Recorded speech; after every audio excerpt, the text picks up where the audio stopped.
Guy Carlier à la limite du hors-jeu. Avec Bagel Corner, ouvrez votre restaurant et révélez votre talent. Bonjour Guy Carlier.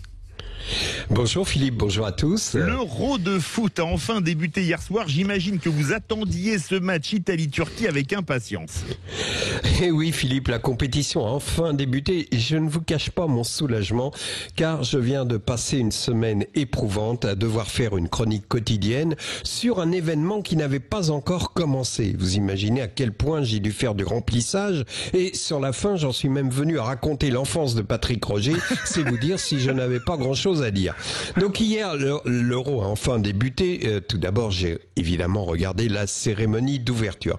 Je vais être honnête avec vous, je l'ai fait par conscience professionnelle, car sur le plan personnel, je déteste les cérémonies d'ouverture. Je trouve ça kitsch, prétentieux, pompier. En France, on est très doué pour ça. On confie ça à des gens comme Jean-Paul Goude ou Découfflé, c'est-à-dire l'avant-garde du mauvais goût subventionné. Bah oui, si c'était privé, personne paierait, évidemment.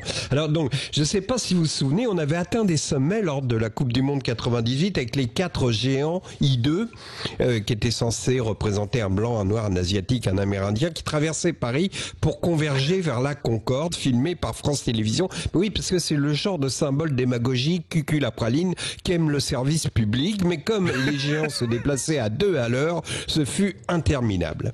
Mais c'est ainsi. Qui dit cérémonie d'ouverture dit mauvais goût. Qui dit mauvais goût dit mascotte. En règle générale, elles sont toujours très laides, mais cette année, ils se sont surpassés avec la mascotte Skilzy, censée être inspirée de la culture du freestyle et du pana. Bon, déjà, moi là, je comprends pas la moitié des mots. Enfin, c'est bien simple, elle est tellement laide qu'elle ferait passer Footix pour un rodin. Enfin, comme à chaque fois, à part quelques touristes allemands qui visiteront le Parthénon avec des t-shirts à l'effigie de Skilzy, des millions de peluches invendus finiront soldés chez Gigastore en cadeau pour un plein dans les stations-service ou même dans les boutiques de Dakar entre des ventilateurs chinois et des parfums bon marché. Revenons à la cérémonie d'hier. Pour cause de virus, ils ont fait sobre, ce qui n'est pas pour me déplaire, car généralement elles sont aussi lourdes que les recettes de Maïté. Philippe, vous vous souvenez de Maïté qui tuait les anguilles à coups de rouleau à patiner? C'était autre chose que Top Chef, Ah, les gros doigts boudinés de Maïté qui arrachaient les viscères d'une truite. Oui, ce que je viens de dire n'a rien à voir avec l'Euro. C'était du remplissage qu'il me restait en stock de ma semaine avec Patrick Roger. Bon, maintenant que vous avez épuisé votre stock de remplissage, si vous en veniez à la soirée d'hier. Oui, donc la cérémonie a commencé par des ballons géants aux couleurs des équipes, bon, le truc qui coûte pas cher, puis ils ont accroché des joueurs de tambour à des cordes qu'ils faisaient monter d'un coup vers le toit des tribunes, puis redescendre en même temps que partait un feu d'artifice. C'était très coloré, d'autant qu'aux fusées du feu d'artifice s'ajoutait le vomi des joueurs de tambour malades. Bon.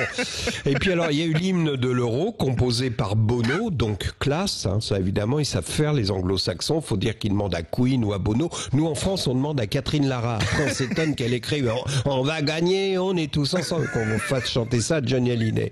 Bon, vous me direz, c'est homogène avec nos mascottes et nos défilés découflés. Bon, enfin, je m'aperçois que je vous ai pas parlé du match. L'Italie a gagné 3-0, on vient de le dire. J'allais dire que ce match ne resterait pas dans les mémoires, mais c'est faux. Il a marqué le retour du public dans le stade.